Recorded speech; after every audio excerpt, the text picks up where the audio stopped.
2, 1. Hey, welcome back, everyone. Greg Helbeck here. I'm here with my good friend Jason McDougall out of Dallas, Fort Worth. I am really excited to have him on the show. Today, we're going to cover a lot of different things. We're going to talk about Jason's background. We're going to get into his current business model. We're actually going to talk about Jason and I have made hundreds of thousands of dollars together within the last 12 months buying and selling real estate in his market, actually. We're going to talk about how to be successful when it comes to doing joint ventures. We're also going to talk about some crazy properties that we've done. We'll talk about a few stories.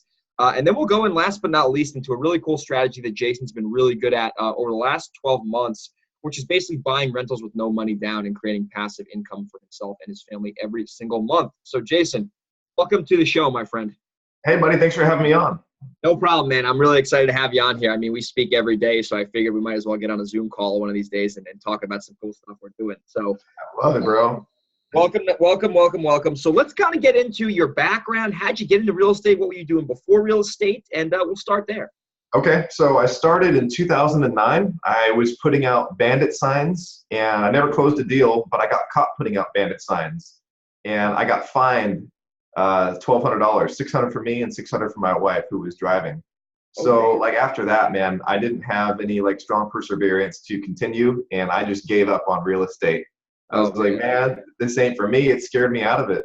$1,200 is a lot when you're making $16 an hour. Yeah. You know, I was like 25 years old or something like that. So I got out of that, man, but I always went to the real estate education classes throughout the years. I just never did a deal. I was the guy in the back of the room that wouldn't take action. Yeah. And then stuff went down at my job in 2015, man. And I was working as a manager of a rental department, and I hated it. And I was like, dude, I've got to find a way. I'm going to try this real estate thing again one more time. So we did a bunch of direct mail, and we got a couple deals. And after I did 2 wholesale deals, I told my wife that was 3 months pregnant that I was quitting my job to do this full time. Oh, wow. So you took the jump. I took the jump, man. I was like, let's burn the boats and do this. That's right, man. That's like in Think and Grow Rich, one of my favorite books. He talks about you got to freaking burn the boats. You got to, do it. And you did it. I mean, you did a couple properties before you burned the boats. You didn't just like buy a seminar ticket and quit your job. Like you made some money, obviously, to justify your action there. But so you had. So what were you doing exactly? So you were managing a rental department. So what was your job before? Because I know you're a guy. There's this forklift company I worked at. I started as a mechanic, and I moved my way up through sales. And then they're like, hey, you're pretty good at that. Let's put you in management, which was a bad idea. I should have never done that because I just hated the environment there, man. It was terrible. It was a family-owned company.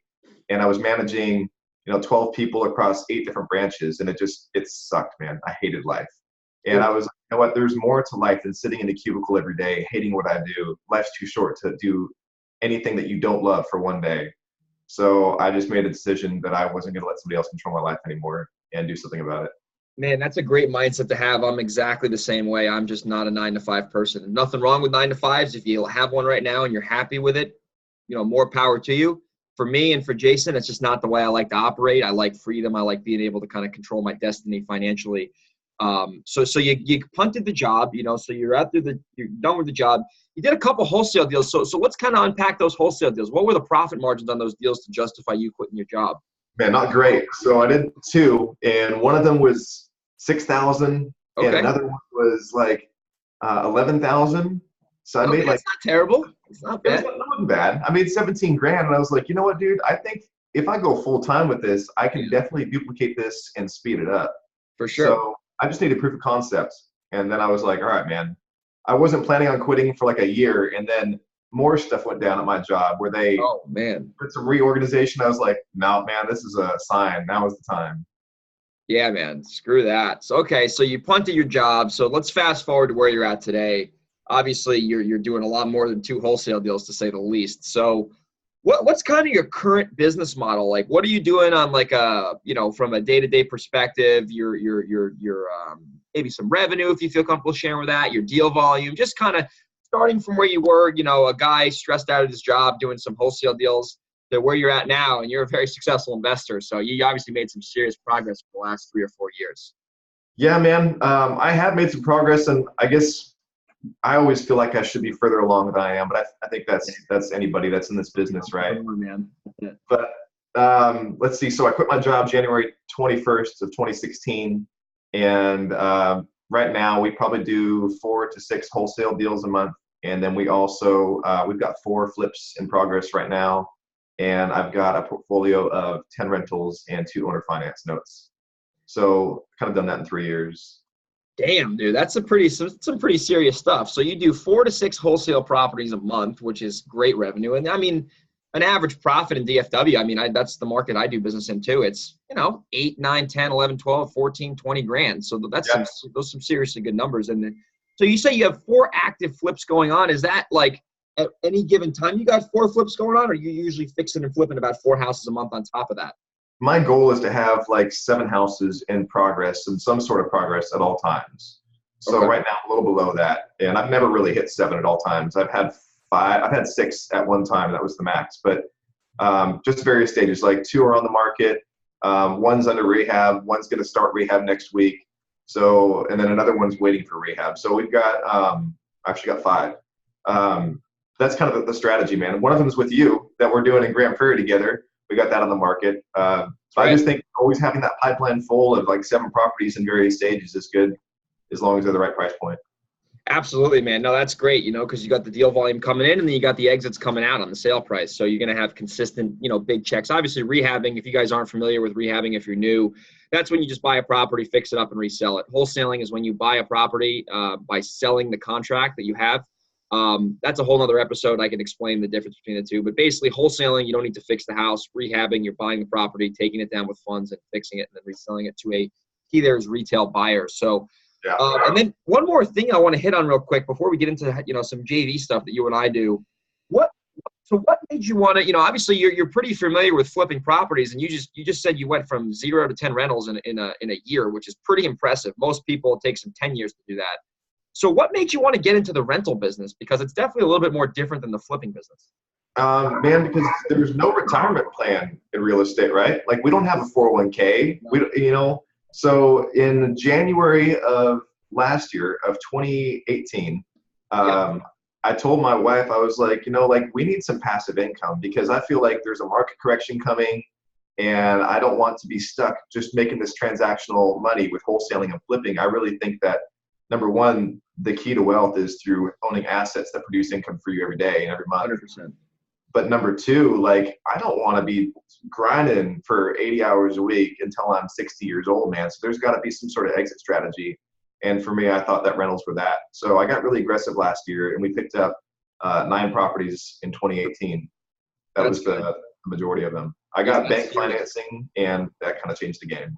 I love it. Well, we'll unpack that later on in the show. We'll spend a good portion of time going into that whole strategy you're doing with buying properties with essentially no money. So before we get into that, so I kind of want to let you guys know how I met Jason, and how we've done over 200K together at least. We'll probably do another 200K this year together, and this is just from joint venture deals. Nothing formal or anything. So I wanted to get into another market. I'm from New York originally. I'm living in California as this podcast recording is being done. And the sales cycle in New York was very long because there was attorneys, and it was really screwing up my company cash flow. So I realized that, honestly, to survive, because I was in a little tough spot, I needed to get into a market that allowed me to buy and sell properties a lot quicker without having to go through attorneys, right? And I still buy and sell in New York all the time, but I need to offset my cash flow by going into a market where there's title companies and I can move deals quicker. So I literally just kind of randomly picked DFW. I honestly had no novel plans on going there, but I figured, shit, I might as well try this market. It's big enough. So I got a property. I met Jason at a mastermind called Investor Fuel, and it's a great group. If you guys want to check it out, you can go to investorfuel.com. And anyway, so I met Jason in a what did we meet? In one of those hot seat presentations, right? Yeah, that's right. Yeah. So I met this dude. Seemed like a real cool guy. I thought seemed like he was pretty similar to me, laid back dude.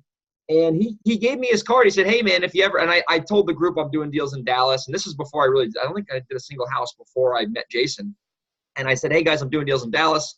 He heard that. He said, hey, man, love to do some deals with you if you ever wanted to down here. So I was like, sure, man. Thanks for your card. I put it in my pocket.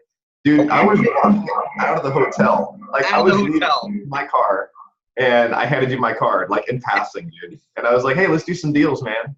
I know. That was a $200,000 handoff right there, bro. So this guy, so anyway, a week later, I'm on the phone And I got this motivated seller who wants to sell me their property that was in the hood. It was a complete junker. And she was kind of a lay down sale, but she wanted to meet me at the property. And I do not live in Dallas. So I was like, oh, well, can you meet my partner there? She's like, that's fine. So I actually called Jason. I actually had a selection. I had like 5 or 6 investors I could have called because I met a lot of people in Dallas.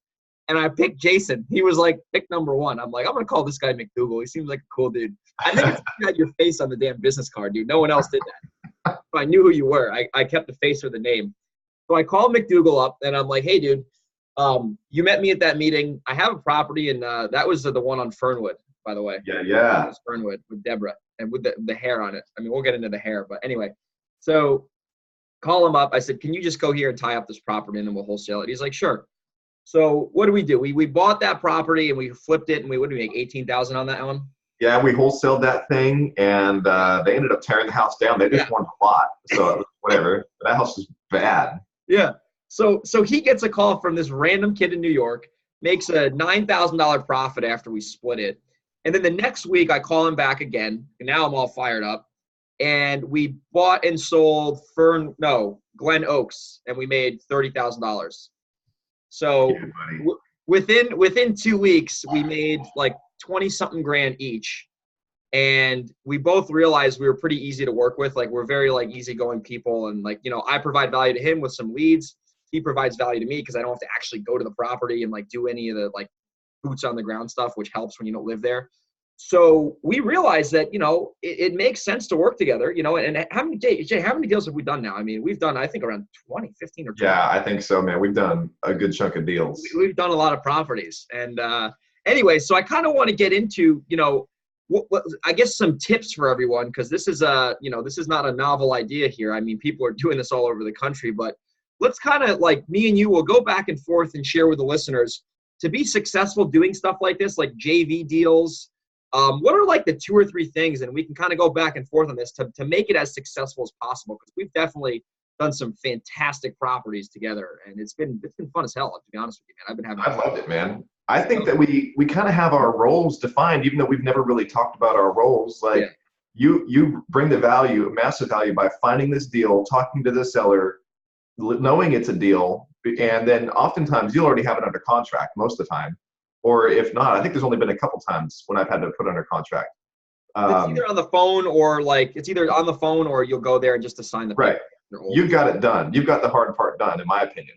And then the value I provide is I go to the house, take the pictures, I sell the house, and then I kind of deal with the back end side to make sure it closes. Like, you help get the hair off the title, and I just make sure this thing goes through closing and everybody signs the closing documents. Yeah. So We've got those roles defined where you just find the deals, man, and I want to ensure that this is an ongoing relationship. So I do whatever the hell I can to make sure this thing goes to closing and gets sold. Exactly. So, and here's another thing that Jay kind of hit on real quick.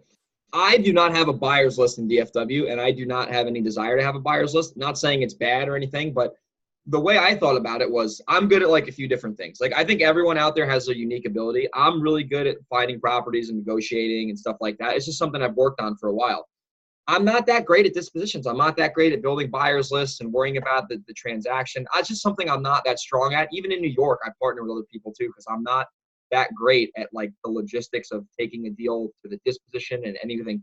Not my strong suit. So I figured, why reinvent the wheel when I can just call an investor who's already successful, who has a buyer's list that's actually productive, and how do I add value to him, and then how does he add value to me, and then at the same time, we split the profits, right? So guys, it's something I want to hit on real quick, is I think a lot of investors, I think they get greedy, and I think that they don't come to the table with value up front. Like, I didn't just call you and say, hey, Jason, you're a cool guy. Let me pick your brain.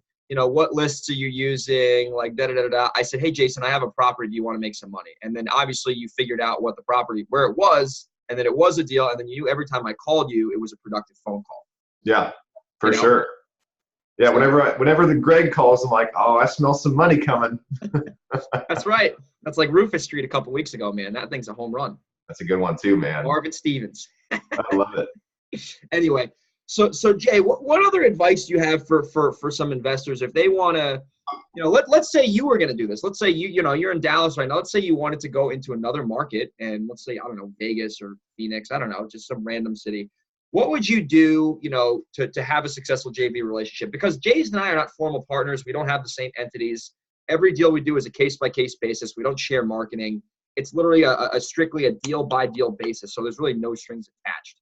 So, and what would you do? What are some other tips you'd give the listeners if they want to be successful with this type of business model? Because it allows me to be completely virtual and never have to worry about going to a property ever again. Yeah, for sure. Man, I think a lot of it was finding someone for you that's already doing deals. I was already doing deals. Yes. You can't just have like a real estate agent doing this because their experience level with getting a deal closed would be like none. So the fact if you can find someone that's already doing deals, already successful in wholesaling and has done this, and then someone that has the ability to take on this kind of volume, that has like systems in place to do this, you know what I mean? Like, we're not going to just let stuff fall through the cracks. And this is going to be an important segment of their business. I mean, I think you told me, you were like, I picked you because I felt like you were a hustler and you were going to do whatever you could to help me get these closed because you wanted to make the money, versus like some big company that's doing 10 to 15 deals a month and you kind of get lost in the weeds with their deals. You know what I mean? Yeah, exactly. You're like another, drop in the bucket. Exactly. So I feel like finding someone that is hungry, that will appreciate the value that's being provided to them, and also in return provide value to you to get the deal closed and make sure it's a win-win. Exactly. And guys, I want you to listen up real quick. Jason and I have probably mentioned the word value about 15 to 20 times in this podcast so far. So I want you guys to not take that lightly. You need to provide value to the other person or else it's not going to be successful, right? If you can't provide value up front and have a giver mentality, it doesn't matter what you're trying to do. It's going to be very tough to have traction because you can't get selfish. I mean, I remember when I first started, I bet you, Jay, you were the same way. I was a money chaser, man. And I still do this today. Sometimes I try to chase money. I get selfish. I don't think about solving the seller's problem. I think about how can I make a profit. And anytime I have that mindset, it just really screws up my ability to really sit there and solve their problem. Would you say? Yeah, absolutely, man. I couldn't agree more. You have to add value. We're trying to make money, but really we're problem solvers, and it has to be a win-win for us. We have to make money, and it has to be a win for the seller. And I mean, we're doing that now on Rufus Street. The guy was like, "Hey, I need you to pay the taxes on it." And we're like, "Yeah, we're making enough money on it. This guy needs it. Let's do it. Let's do it, man. Let's do it to get this deal done. If that's what he needs, then let's do it." Absolutely. It's a win-win. Absolutely. Absolutely fantastic. So, guys, hope you guys got some nuggets from our little JV segment here on the show. So we're going to pivot now to Jay and I are going to – I'll let Jay do most of the talking on this one, but we're going to talk about – we're going to have to pick one deal because we could sit here all day and have like a webinar all day talking about the deals that we've done and the craziness. So, Jay, I want you to pick the hairiest property we've ever done, in your opinion, obviously, and we'll unpack it from soup to nuts for everyone and kind of let everyone in our world of hairy deals. Dude, there's two that are really good. So there's Glen Oaks with the crazy folks, but they're all crazy. Or there's Maryland Ave where we short sale the lean. Oh, man. What about the other one? What about the other one with that stepdaughter with the genealogist? That was hairy too. That was hairy too. Man, yeah, every deal that we do, just so you're all listening, every deal that Greg brings to me, I mean, it's got hair on it. These are deals that require a lot of massaging to get across the finish line. Yeah. A lot of hand holding and some very creative stuff. Yeah. But I think the most fun one was the Glen Oaks one, the one with the house that burned down. Okay. Because of the craziness that ensued with that. Okay. So the deal was Greg found this lead. I don't know what you did to find it, your lead generation magic, but he found this lead, and the house had burned down in a fire partially, and the lady wanted to sell it. There had been a quit claim deed done to give her ownership of the property back like 10 years ago. Well, in Texas, quit claims are not a valid form of title transfer. So they're not recognized by title companies as anything. So we had to go back to her original divorce decree, and where it showed that the ownership was split 50-50 between her husband, her ex-husband, and her. And they were no longer together, and they no longer had a good relationship, right? So the husband was remarried to this new lady, and she wanted part of the proceeds of this house for sure, and she was not going to let anybody take that away from her. So in an attempt to get the husband to sign off, the lady we were dealing with, the original seller, she would say, well, Larry, I think his name was, or whatever, needs to go to the movies with my grandkids, and we need a copy of his ID so we can get a senior citizen discount at the movies. When really she was saying that because, I guess when I explain this right, but The notary. the notary, yeah. Yeah. She was trying to get the closing docs notarized. The husband was disabled, so his new wife was his caretaker, and she had his ID, and she knew what was going on. She was like, I'm never going to give up his ID because I know you guys are trying to sell that house and not give me any money out of it, and not give Larry any money out of it. Larry was cool with it. He would have totally sold it and given all the money to his ex-wife, but the new wife was not having it. So all these different attempts, man, to try to get his ID so he could get these docs signed and notarized, and it wasn't happening. And then finally and this house was getting ready to be scheduled to be demolished. You had to go to Dallas County. I had to go to the courthouse. And I had to go. Yeah, so you had to go to. Yes, I had to bring them a scope of work and show them we were wholesaling this house. We weren't flipping it, but I showed them a scope of work of what we were going to do to flip this house so they wouldn't demo it. And they postponed the demo. And I called the seller. I was like, hey, this house is getting demoed in 1 week. It wasn't. It was getting demoed like in a couple months. But she didn't need to know that. She needed some motivation. I was like, we got to get this deal done, or else you're going to lose out on everything. Would you rather have 15 grand? Or would you rather have nothing? She was set to make 30 if she got 100% of the profit, or 15 if she got half and Larry got half. So, dude, she was like, just tear it down, tear it down. I'm like, you're going to lose $15,000 over being angry? And then finally, man, I think I kept on texting her. Finally, I texted her. I was like, listen, let me know what you want to do. We need to terminate this contract because I'm not going to have our businesses on the line when they start demoing this house. And she was like, I'll sign. So I went to her apartment, and she was still angry, but she signed everything saying that she would take 50% of the proceeds. And man, that was such a hard deal. And it was just like the relationship part of it, or like the human factor of it, was what made it hard with her emotions. Oh, that was a tough part. It was getting into those. Remember, I had to give you some negotiation coaching on the phone. I was at the bank that one day, and I was like, okay, we got to label everything that she's thinking.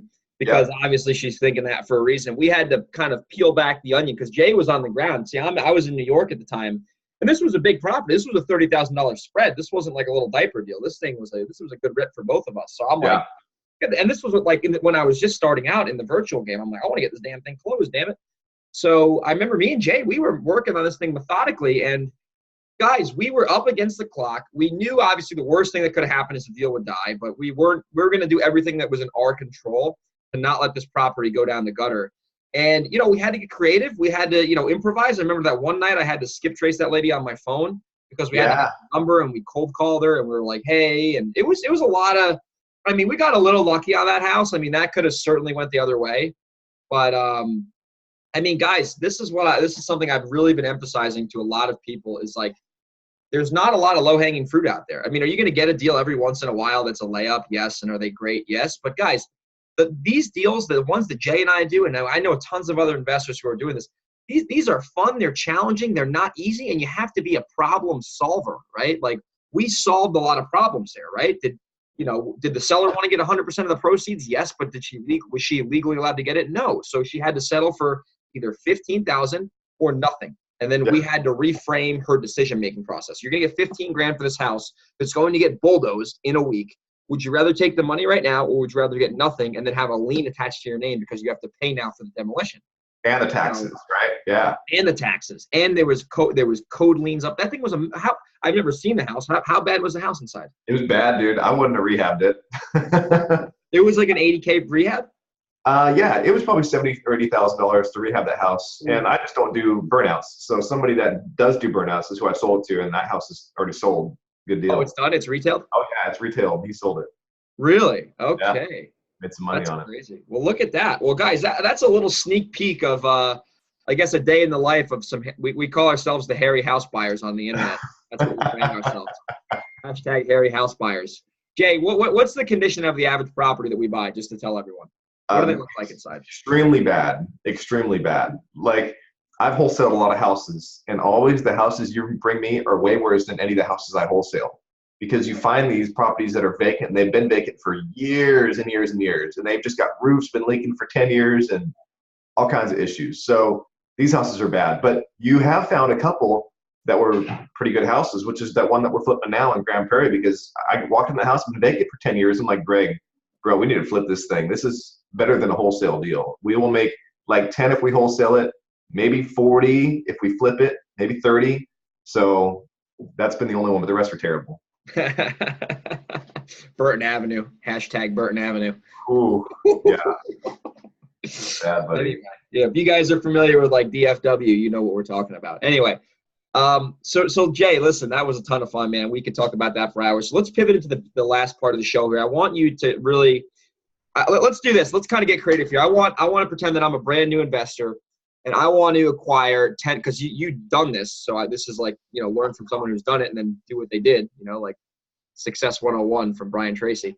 So I want you to I'm going to pretend that I'm a brand new investor, and I want to go from 0 to 10 rental properties within 15 months without using a lot of my own money. I need you to give me 5 steps to do that will give me the highest chance of achieving that, and then we can unpack everything that you give me, and then hopefully the listeners can take this advice and apply it to achieve their own success in the rental game. Yeah, and I think it probably can be summed up into 5 steps, man. So the first step is make sure your credit is excellent.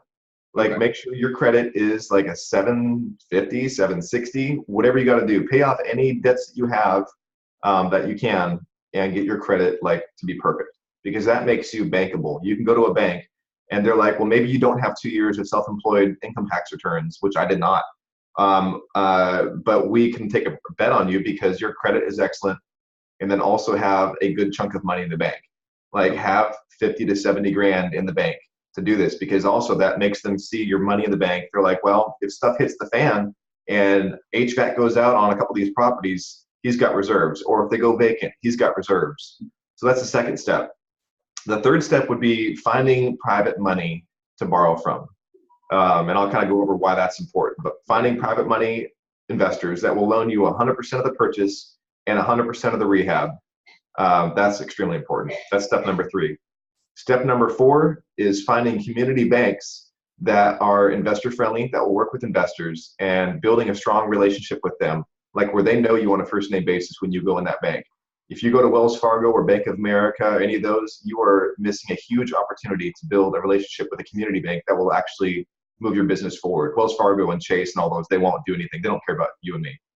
And then step number 5 is finding an amazing deal. So finding an amazing deal that you can bring to a bank. They're not like, oh, this has got 15% equity. We're not going to give you a loan on this thing. Yeah. So those are the 5 steps, man. And then the process kind of works like this. This is how it flows. You go to a bank, you build a relationship with them by giving them all of your money and doing your business checking with them, personal checking with them. You ask them, hey, will you loan on investment properties for rentals? They'll say yes if they're a good bank. If they say no, go find another one, because there's community banks at every corner. You go find a good deal. And the good deal, in my opinion, needs to have 30% equity. And when you run your numbers, it should cash flow at least $400 a month before expenses. So 30% equity, $400 a month cash flow. And you can pop these numbers into an amortization table to see what your cash flow would be and estimate your payments and all that stuff. You find that property, you go buy that property with your private money. You go to your private lender and say, hey, I'm going to buy this house. I need you to loan me all the money to buy it and all the money to rehab it. But I've got 30% equity in this thing, so your asset and your money's protected by a deed of trust and a promissory note. So they're secure. They're happy with that. You buy the house, you rehab it, you rent out the house, and then you go to the bank and say, hey, I've got this rented property. It's making $400 a month cash flow at least. So you know your debt service coverage ratio is at least like 1.3, which is what banks are going to want to see. Oh, yeah. And then they're going to refinance 100% of that original loan you have with that private money lender. So you don't need to put 20% down. You already have 30% equity in the house. And any bank will say, okay, we'll do a rate and term refinance. We'll take that property, that loan you got for 100 grand with Billy Bob, Uncle Billy Bob, and we'll refinance that 100 grand into a loan with us. And you'll be no money out of pocket. You might have to pay some closing costs, but you'll be no money out of pocket. And that's essentially exactly what I did to get 9 properties as rentals last year. That is awesome. So the key is it sounds to me like it starts with a good deal. Yeah. Okay. And then the second pillar, you mentioned private money. So what are you doing to raise private money right now? Who are you raising it from, and how is that conversation going? Because that's pivotal That's something I'm working on personally is putting a lot more content out there to attract investors. So Jay, what are you doing in 2019 to attract private capital to your business to do this? So like the private capital I have attracted, one of them is a guy I've known since I'm 12 years old, and he's got a couple $100,000 that just sits in the bank, and I give him 7% interest on it. He loves it. Another guy is a guy I met at church, and he's got a line of credit of $1 million or $2 million, and he loans me out of that. And then another guy is the banker, the VP of my bank at my community bank, where I know him on a first name basis. I've got a strong relationship with that bank. And one day I was like, hey, have you heard of a self-directed IRA? And he's like, no, what's that? And I said, well, you can loan me money on these real estate deals. He sees what I'm doing with my bank accounts. So you can loan me money on these, on your real estate, or on your self-directed IRA, and I can give you 10% and 2 points. And 10% and 2 points to somebody that's investing in stocks right now is a great return, backed by real estate. So a month later, I went to the bank. He's like, hey, I got one of those self-directed IRAs. You want some money? And I was like, yeah. He asked you. Look at that. That's right, man. So just educating people. Just talking to anybody that you can about what you do, and then just saying, hey, I'm always raising money for some deals. Do you know anybody that has some idle money sitting in an account that they need to deploy? And if you say something like that, it makes you sound like sophisticated, right? Idle money that you need to deploy. They're like, man, this dude knows what he's talking about. I got some idle money sitting. Yeah. You're doing the reverse psychology. You know anyone who'd want to lend? I want to lend. Exactly. Like, why would my friend want to? I want to lend. Yeah, they want to get the deal, right? Hashtag scarcity. I love it. Yeah. So that's huge, man. And then again, like having the cash and having the credit, all that stuff is equally important. For sure. So guys, if you missed that, if you're just tuning in now, Jay has 5 pillars. I'm going to try to repeat them back to you. Hopefully I didn't miss one. So obviously have good credit, have private money, have relationships with community banks, get a good deal. And what was the 5th step? Have some cash in the bank. Have some cash in the bank. So save your cheddar cheese, ladies and gentlemen. Don't go blow it on Rolexes yet. Once you have 100 doors, you can do that. Anyway, that's right. So guys, and Jay, so just let's kind of paint the picture now. So now you have 10 doors or 9 doors, however many doors you have. You know, what's that doing for you now? I mean, obviously now you're still buying and selling houses like it's going out of style, but what's it like to have that cushion of just residual income coming in every month, whether you work or not? Is it pretty liberating? Yeah, man. I mean, not yet, but it's going to be, right? So my passive income now, I think, generates like 70 grand a year or 60 grand a year. So in 1 year, a little more than 1 year, essentially, I made what most people would retire on after working 40 years at a job, you know what I mean? Or whatever. Yeah. So for me, man, that's huge. And I'm like, dude, if I can do 70 grand in 1 year, if I can do that, and I think I can, I know I can every year. I know you can, dude. Come on. Like, it's just crazy, man. You're adding to your net worth. I've created all this equity with no money out of my pocket. So I built up my net worth, and I built up passive income with no money in my pocket. Like, I don't know how else you can do that. It's amazing. That's real estate. It's amazing. So I'm not to my goals yet, but I'm well on my way. I love it, man. I love it. So guys, if you're listening here, you don't have to retire and save for 4 years to achieve financial freedom here. I mean, Jason essentially did it in 1 year. I mean, it's not easy. It's not going to, you have to have skills. You have to have persistence. Jay, was it super easy to do this, or did you run into some roadblocks? It was extremely difficult. It was extremely difficult, man. But, it was my goal. So whatever it takes, right? That's right. Exactly. You got to charge forward. So, Jay, that was fantastic. So let's wind down the show now. I want you to give the listeners here, I probably have a lot of new people listening, people my age in their 20s probably listening to this now. If you had to give someone who was a aspiring real estate entrepreneur advice in a minute or less, you had to give them your best stuff. Like they're sitting down with you, they wanted to have a cup of coffee with you. If you sat down and they're like, give me your best advice in 1 minute or less, what would that advice be?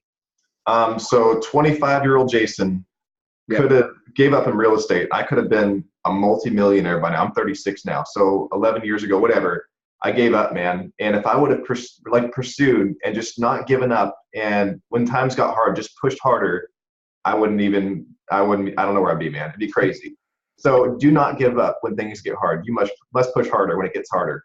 But also stay focused. Stay focused on one thing. Don't have shiny object syndrome where you're chasing all these different strategies. Like you're going to go do tax lanes, and you're going to go buy vacant lots, and you're going to go wholesale houses and flip houses. And then get good at one thing first, and then add on a second layer once you can systemize and automate and outsource that first task. So that's kind of the strategy, man. And I think that's what I would have done. Absolutely. Persistence and focus. And Jason, what do you know about working with me? Am I pretty good at answering the phone, or what is the thing I love to do a lot?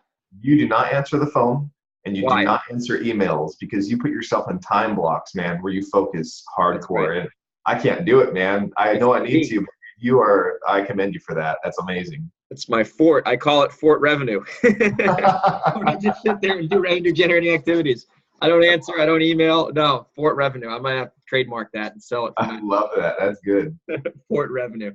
Anyhow, well, Jason, listen, if the listeners got some serious value from this, which I'm definitely sure they did, what would be the best 1 or 2 ways they could contact you to add value to your business? Maybe they're in DFW. Maybe they have money for you. Maybe they have deals for you. What would be the best way to get in touch with Jason McDougall? Facebook is good. I'm on Facebook, or you can email me, jason@nexterahomebuyers.com.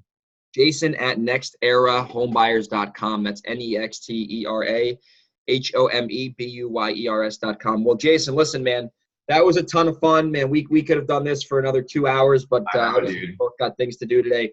So, listen, thank you so much for coming on my show, and I'll talk to you soon, my friend. That was awesome. All right, brother. Thanks for having me on, man. I appreciate it.